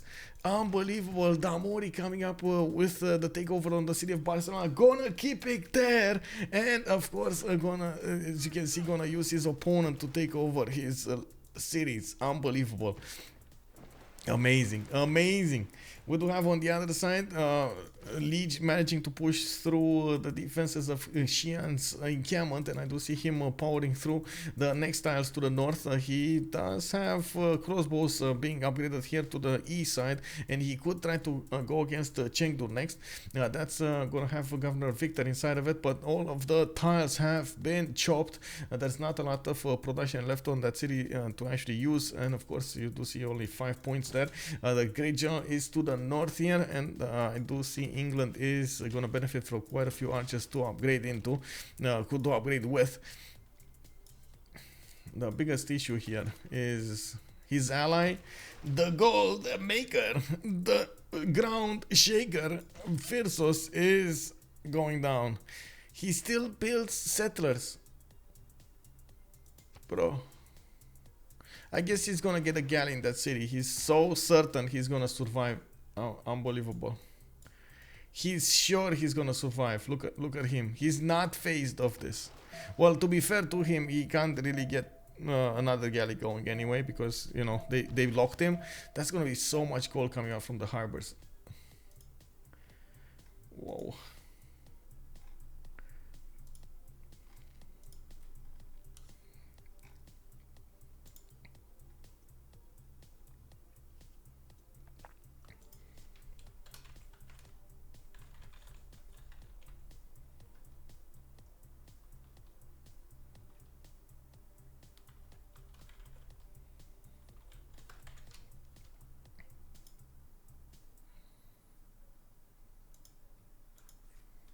1 second.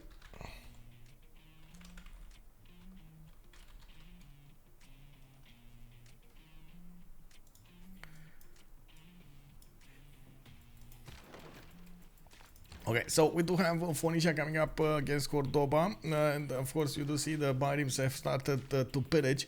We do need to see the caravels coming around, and Barcelona is gonna flip. He's gonna keep a Barim there just to pillage that harbor, and of course get a few gold points, while Spain is upgrading in the city of Madrid and La Coruna. He's gonna need to protect the economic zone. He does have a lot of trade routes coming up from Madrid and La Coruna. 1, 2, 3, 4, 5, 6, 7 trade routes are over here. 9 trade routes are in that zone. He definitely needs to keep those enemy caravels away from his city centers. While Phoenicia just upgraded quite a few more using the gold of his opponent with the pillages. He is, even if he doesn't have that much gold to use, he did manage to get enough, so he upgraded most of his units. We do have them trying to go for the next golden age, and of course I do see 4138, Lege is on 3840, Titiits 4839, and Damori is gonna have 4451.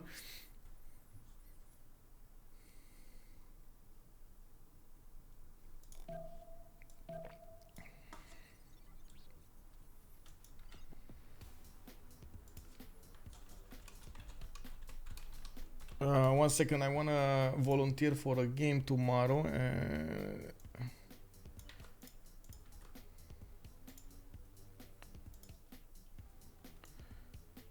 We're gonna have Looking for D-Shark with La Confiture Direl.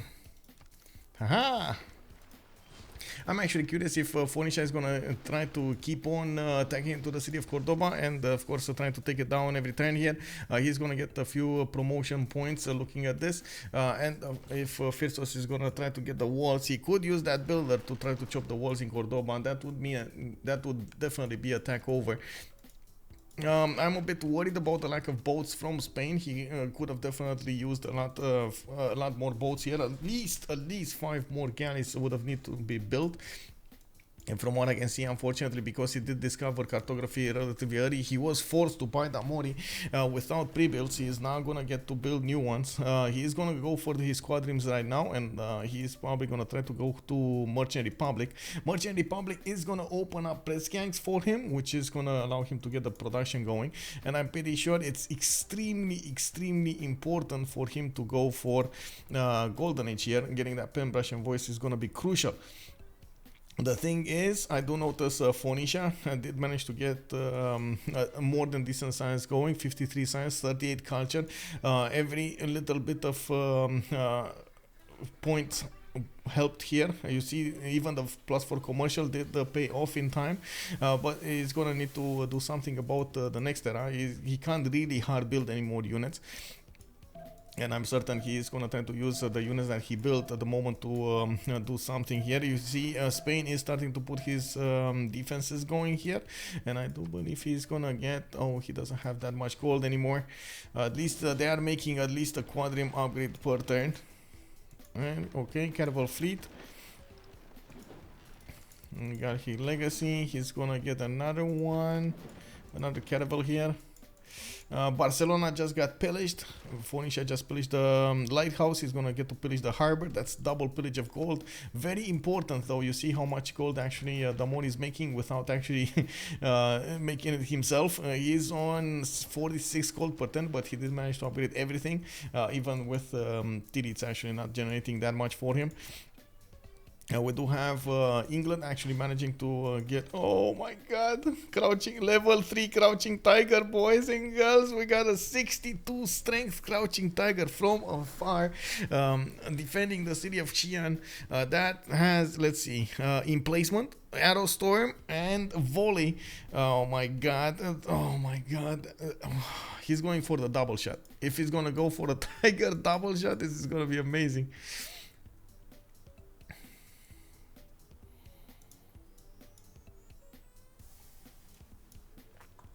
Yeah, why Teminanki? Yeah, that's just for Era Square. Era Square and the JCSC towards the Theater Square, he's gonna need culture. So he's just gonna use it for that Era Square here.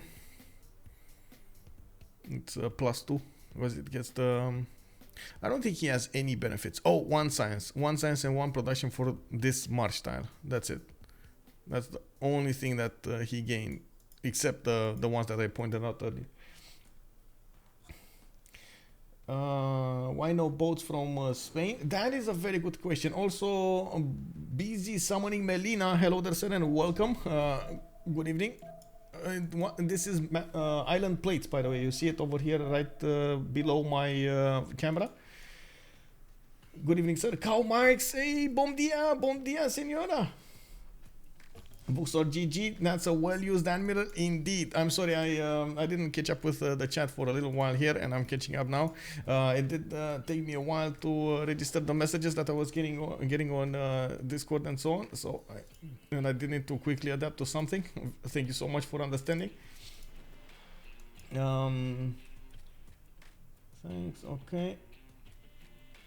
Oh, yeah, there we go. Also, let's see, walls coming up next turn from Cordoba. Looks like, yeah, that builder did chop. Yeah, he didn't chop actually the forest, he chopped the rainforest. A lot less output, but it is what it is. The Cordoba city is still, the city of Cordoba is still gonna get the ancient walls.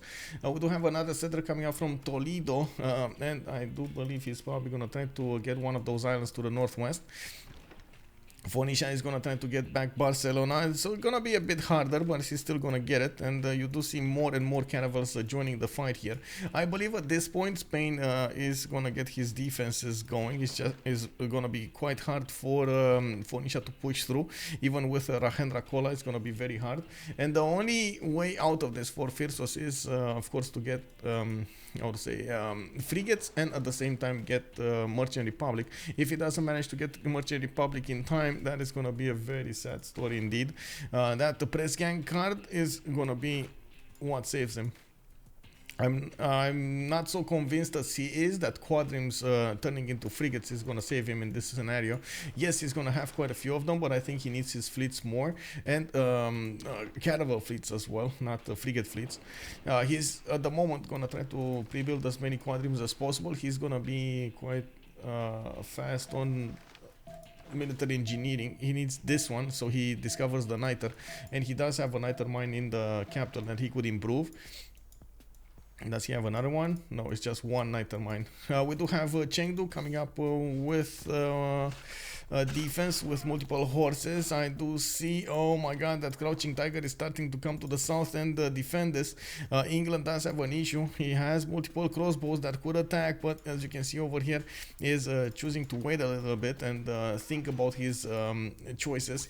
We do have him attacking into the encampment to the north, getting a few more experience points. In the south, I believe he's probably going to move this horse and get the 2 shots from the crossbows onto one horse. That should take it down.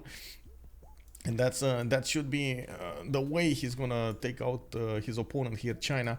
He needs to slowly use units in the front line. Don't attack with them, just keep them there. And in the back line, just get those powerful units to attack your opponent. We got Phoenicia also with a few biomes over here next to Beijing. And they do have also an economic trading zone here. That's starting to be quite important. They started to make 120 gold, which is gonna be soon matching the gold coming up from Phyrsos and Lege, especially after Phyrsos lost a city here. That was quite important, impactful, I would say. Bro, I am. Wow, he's playing with fire. Okay, I think over here Phyrsos is playing with fire. Yeah, very much so. I would believe Phoenicia would still need to improve, upgrade quite a few of these biomes into caravels, but he at the moment has the number advantage. You can see only 3 boats coming up from Spain that turned into caravels. While yes, he does have quite a few quadrims, it's gonna take him a while to get to square rigging, while Damori is gonna get there. And he also has quadrims on and about. Not a lot of them, he's just getting the necessary amount so he can take out his opponent's cities.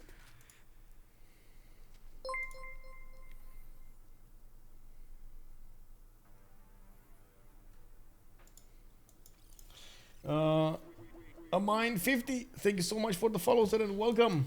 Still no more boats from Spain. Yes, I'm extremely concerned about this. I would love to see more boats in production. Yes, even if they're quadrims, I just want to see them in production. You know, get as many of them as possible. Oh my God, Phoenicia's movement on the pyramids. Look how fast it's going. We do have that scout managing to figure out what's going on there. We do have Phoenicia also needing to repair a few caravels, so he's gonna pillage the boats here. How do you call it? Sailing boats or whatever they're called. Fishing boats. We do have Spain also managing to get a wall down to the south, trying to protect the city of Zaragoza and his main economic zone, while we do have him putting down an encampment on the Niter. Interesting choice. We do have Phyrsos over here going for printing in 7. Mercenaries is also going to come out in 7. Not actually focusing that much on military engineering, and it's going to take quite a bit of time to get there. I'm actually curious. What do you think, guys?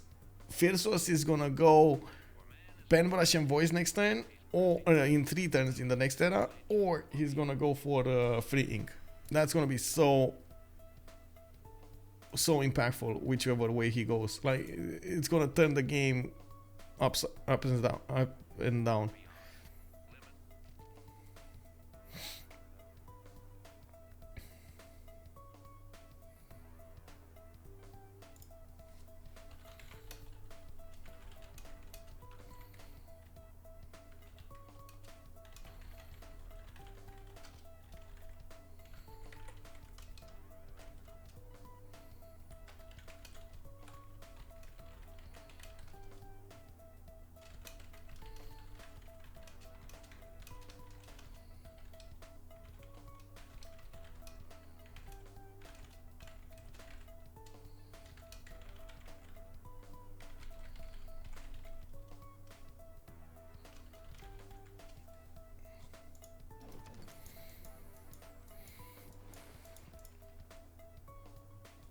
Up and down. Yeah.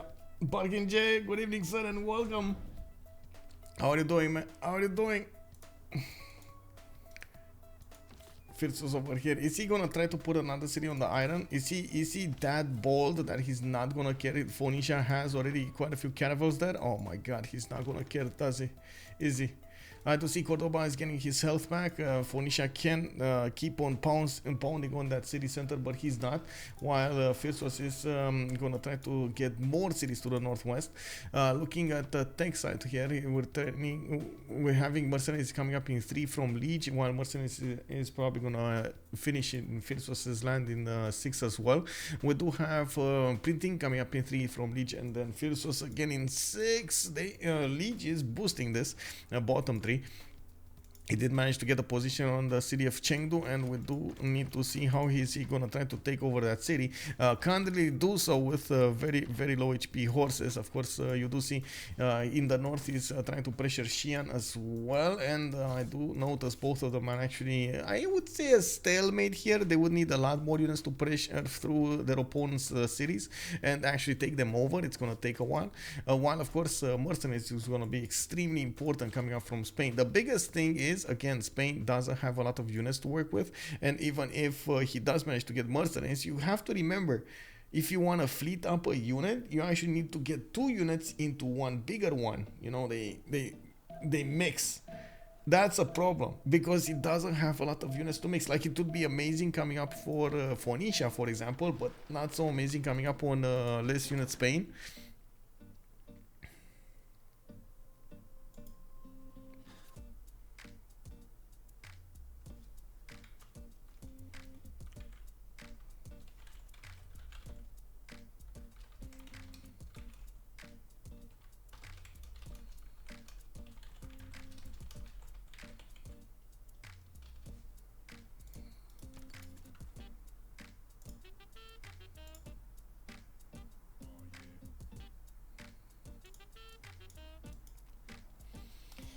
Fusion! Ta-da, ta-da, ta-da. Yeah, indeed. They're fusing. Zzz. Estos Amoeba, good evening, sir. Was that China scouts up north by the Wander? Spain might not know. Wait, whoa. Oh, this one? You're talking about this one? Is Phoenicia? Oh, this China. Yeah, he's going for the for this island though. He's going for the wheat tile.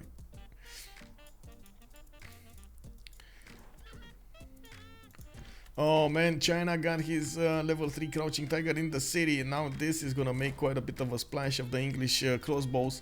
You can see how much damage it does, and boom! China actually goes and attacks one of the English crossbows, catches him with his pants down, and now you gotta counter-attack. The horse did go down, not before it took down that crossbow.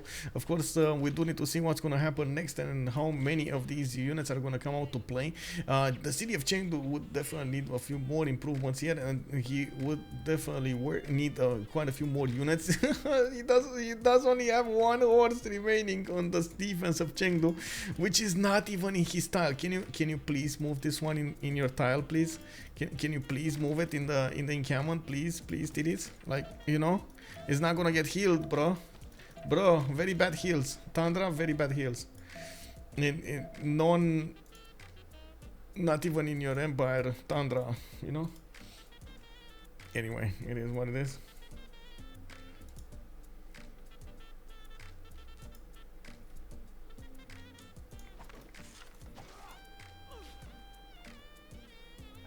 We got that second Crouching Tiger coming up on the scene here, and you do notice China is making a lot of damage against the English crossbows. We do see more tiles improve. Finally the builder got out there and is starting to improve those tiles.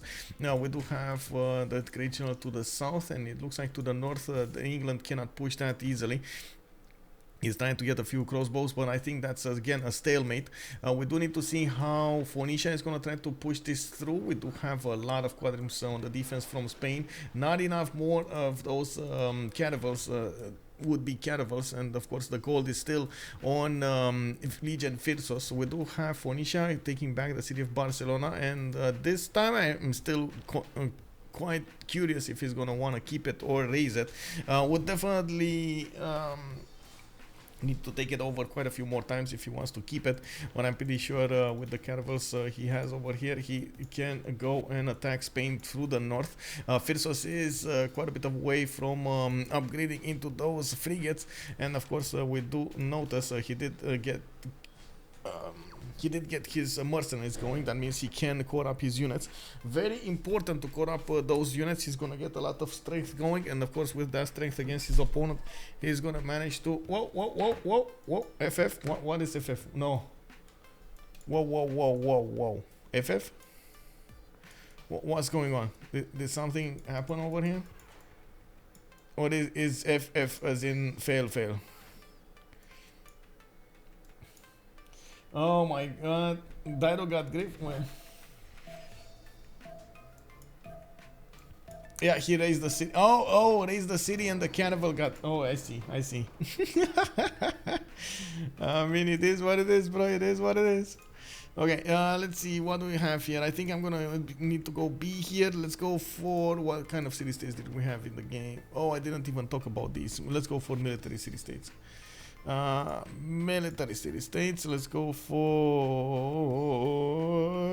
the merchants. I don't think a lot of them are going merchants. And Malum.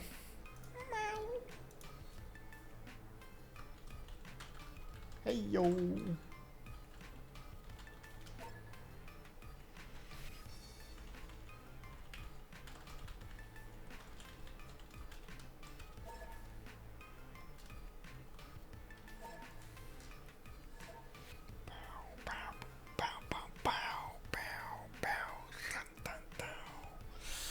Tollier was gonna raise. Yeah, he raised it.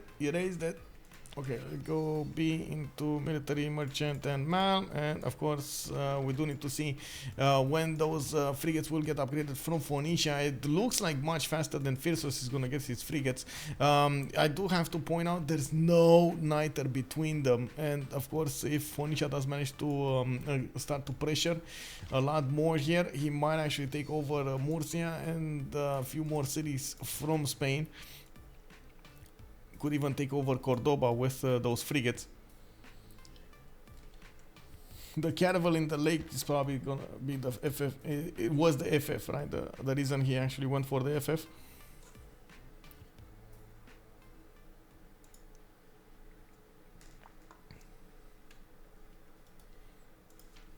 Oh, 1 second. Quick message here.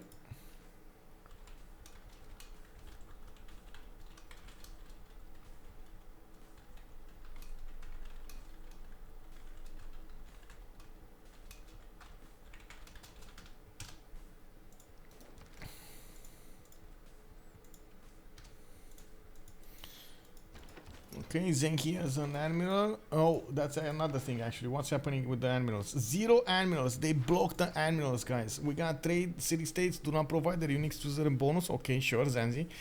We got no admirals. Oh, they remained on the admirals. And Phyrsos got a dual Diplo points. Okay. Phyrsos did go for a free inquiry this time. 68 science with 36 culture. But why?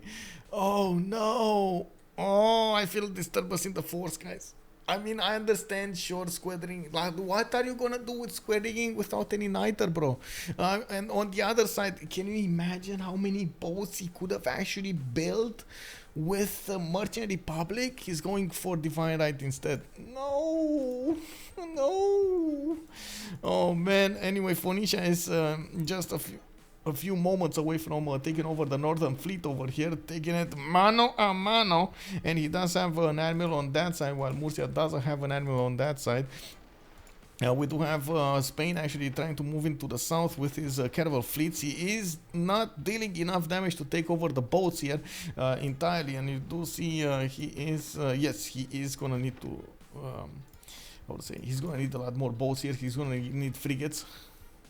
Madrid is going to finish that encampment, and Phyrsos is going for printing in 2 turns, trying to get a bit more damage on him. We do see on the caravels of Phoenicia over here, Dracola activated.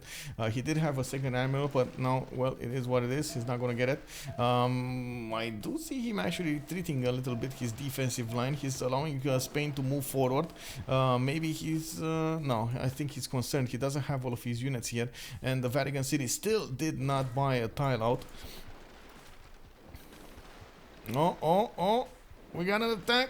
That city is still alive. Oh my god, the caravel is still alive. He just needs, and oh, look at the city to the north. 2 boats went down, city center going down. That was just a new city and a new quadrim. A shiny new quadrim just went into the water. It's gonna be taken over by the Phoenician fleet over here. Gonna wham, bam, it down. We do have also England trying to get a position on here. What happened to the crouching tigers, bro? Where are the crouching tigers? Man. That was a level 3 crouching tiger, and a level 2 crouching tiger got deleted. Man, England got the upper hand now. It's gonna be so hard for China to defend this. The production is just not there, and we have a GG called out by Phyrsos. So its face may change throughout the ages. After running different rail war between Lege and Phyrsos, between Lege and Titiits, they didn't have that much production. Damori managed to breach through the defenses of Phyrsos, caught him by surprise with his upgrades. Even though he didn't make that much gold throughout the game, he did take it from his opponent, used the admirals properly, got that race going, blocked the admirals so they couldn't get any more, and now, without that much production, even if he had the gold, he couldn't get the boats. Phyrsos calls out GG. Let's actually take a look here. Maybe we can get some post-game chats going. Let's see what's going on. They should be in a channel somewhere. Yeah, they are in a channel somewhere. Let's jump in. Mashallah. GG, well played. GG. Very good played, man. Very good play. Alors, Vatican? Mais en fait, gros, tu veux savoir pourquoi j'ai fait ça? Vas-y, dis-moi. En fait, je voulais qu'il y ait gros sur des putains de ring 2 de haut, Ouais. en fait. Et Ouais. pour up des bateaux. Et elle l'a jamais fait, cette pute. Voilà. Bah ouais. Bah toi il se passe quoi quand ta ville est gros? Elle prend les cases d'eau en premier ou elle prend les ressources et les cases à rendement? Je sais pas, mec, je me suis dit qu'à un moment donné, elle allait peut-être le faire. Mais là, regarde, là, c'était bon, là. Il y avait plus de Ah, ring 2. avec 10 émissaires de plus c'était bon ouais. Enfin Non, genre non, 5 non. émissaires de plus. Non, next turn, c'était bon. Regarde, j'ai tous les ring 2. GG. Ouais, mais l'idée était bonne, hein, l'idée était bonne, il manquait GG. quelques émissaires. GG Bah, Lege. je les ai, les deux émissaires. Bah voilà, GG. Titiits. Bah, on va pouvoir aller te coucher, tranquille. Ça, c'est bon, c'est. Tu vas pouvoir te guérir tranquillement après cette game. Ça va durer longtemps. On a pas fait grand chose quoi surtout. Bah, j'ai essayé d'overpush quand même pour essayer de faire quelque chose, mais bon. J'ai pas réussi. J'ai essayé de trade des trucs, pas réussi. Oula. Oh man, Bien joué à vous du coup. Vatican Yes, City man. trolled you so much, Damori. I wanted to upgrade my boat on the Vatican, but this fucking CS can't grow on the what tile. So lucky, Yeah. But then, honestly, that move of yours with the Hano was just amazing. Get there, upgrade Nano, boom, get that caravel in, smack the city, upgrade in the city, and that's it. I am curious why Phyrsos did not build more boats, though. Phyrsos, please. because it was focused to make project and for getting admiral. Because I don't know if you saw, but we had I a saw. lot of points on this. And I think saw. I got I saw. more production than him. I had 2 main cities with 30 plus production and I didn't want to build galleys in a city with 30 production. So I didn't build enough. Yeah. It was my bad. I don't like.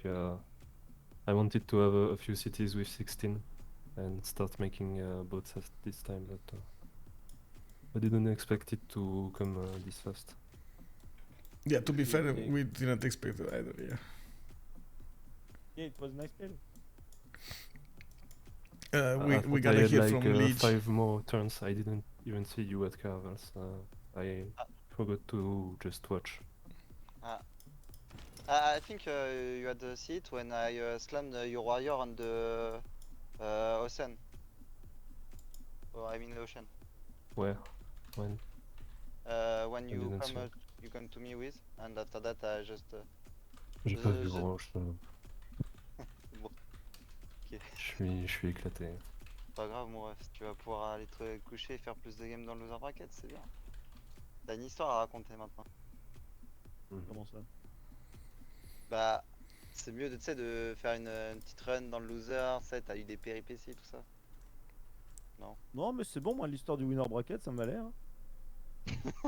C'était une bonne histoire, hein, ça n'était pas un problème. Hein. Désolé. Gros. J'avais pas besoin de ça, Damo. Ah merde. Sorry. Alors du coup, Lege et Phyrsos, vous tombez dans l'arbre où il y a Omegea Ulas, Zilwan Taeja, Prisil Petit Pascal et Skarn Chemicus. Ok. Vous vous affronterez une de ces 4 équipes. Et c'est quoi la prochaine map? Moi, c'est surtout ça que je veux savoir. Voilà. Une map avec des bateaux, gros. Inland ou Pangée, je crois, non? Ah ouais? Non, ça c'était la prochaine map pour vous. Non, bah non, c'est vous ça. Ouais. Nous, Pour on vous, va ouais, retomber, bon. nous, on va retomber dans toutes les maps bateaux. Ouais, voilà. 1, 2, 3, 4, 5, 6. Vous, c'est 7. Donc 1, 2, 3, 4, 5, 6, 7. Ça sera Inland Sea. Ok, c'est marrant en 2v2. C'est marrant. Je sais pas comment ça se joue, si ça se joue naval aussi, mais ça va être intéressant. Ça répondra à la drache, je pense. Hein. C'est peut-être plus facile d'esquiver Ouais, la je mer pense. en 2v2. Bah ouais, C'est parce que bien t'as la pas mer, les hein. alliances, etc. Donc bon, Ouais. tu commences Pas à mal, la prendre mer. une fléau, tu. Je sais pas. Non. T'aimes pas la mer? C'est pas que je. Non, c'est pas que j'aime pas la mer, c'est qu'on a joué que des maps bateaux. On a joué que des cives port unique actuellement. Ouais, c'est un peu chiant quoi. Et surtout, en plus, pour pas faire de bateau. Derrière, je suis là, putain. Ouais, j'ai eu Quelque peur. part, hein. Ouais, j'ai cliqué port, après, bon, bah, j'ai été vu. J'ai recliqué archer, après j'ai cliqué port. J'ai Archer. j'ai perdu 2 tours sans exam pour la. Et quand il est sorti de ma cape, le colon, j'ai cliqué sur le co-passing et il m'a fait partir. Ah ouais? Trop drôle. Du coup, je peux la poser un tour plus tôt, je peux acheter la galère un peu plus tôt, mais peut-être que t'as une galère à ce moment-là. Non. D'acheter Pareil, aussi. t'as délai d'un tour, Non, parce que le legal, je le fais Non? partir quand il achète le frondeur quand je suis sur le diamant. Donc... Non, je perds 2 tours sur Pékin, enfin sur Roxiane. D'abord. Ouais. Je perds un tour sur le colon et je perds un tour où j'achète pas la galère parce que j'ai pas accepté de Ah payer. oui, voilà. Moi, je suis T'avais là. un split ou pas d'ailleurs, Phyrsos? C'est ce qu'on se demandait. Avec moi? Non. Ok. Non, en trade split, oui, mais au spawn. Bah, j'ai une île en face, mais ça sert pas. Ok, ouais, bien sûr. I Non, c'était rigolo les deux petits campements qu'on a posés là. I really Sinon, want to ask Damori about Yeah. what he thought about Gobustan. Yeah, it was okay. Nice wonder. Give me some culture. It was not expected, but it's help a bit. It's fine. Not expected, but welcome. Yeah. You didn't find it at the beginning, though. What was your No. reaction when you found it 6 tiles away from you in the 30 tens or Was- something? It was okay. I think it's they got a wonder. I got one too. It's fair. Yeah, true. Mais pourquoi t'as pas essayé de poser justement la ville sur le riz rapidement, genre en B2? Bah, c'est ce qu'il a fait. Enfin, Que Xian, t'es- c'est les deux. Xian, c'était pas la B2 si? Si, c'est ma V2. Ah ouais? On m'en rappelle plus. Non. Ok. On avait le même temps de déplacement, si je dis pas de bêtises. Euh, Ah, 1, 2, 3, 4. 5, 1, 2, 10. 3, 4. Non, Enfin. non, il y avait des bois. C'était une case, pas une Ah, case. il y avait des bois. C'est vrai qu'il y avait des bois moi aussi. putain, j'avais pas la route, putain. Ouais, mais t'es à 3. Ouais, je suis à 4 cases. Moi, je pouvais pas faire plus rapide, moi. C'est bon. Enfin, Non. je vois ce que je veux dire. Moi, mon colon, il est monté sur le diamant. Et ensuite, j'ai cliqué sur le riz. Je sais pas par quel miracle, il a décidé d'aller sur la 1 juste en dessous là. I got another question here from chat to Damori. Why did you settle Sidon on the lake? And if you did settle on the Because, lake, why didn't you get the Cawthon out? Because I saw a galley on my sauce. Yeah. One tile, and I don't want to. And we had no goal. I should buy a two tile or one. I guess two. If I wanted the harbor +2, so it was a bit. And we had no goal at this timing, and I need to build it fast for continue my discount. Okay, thank you.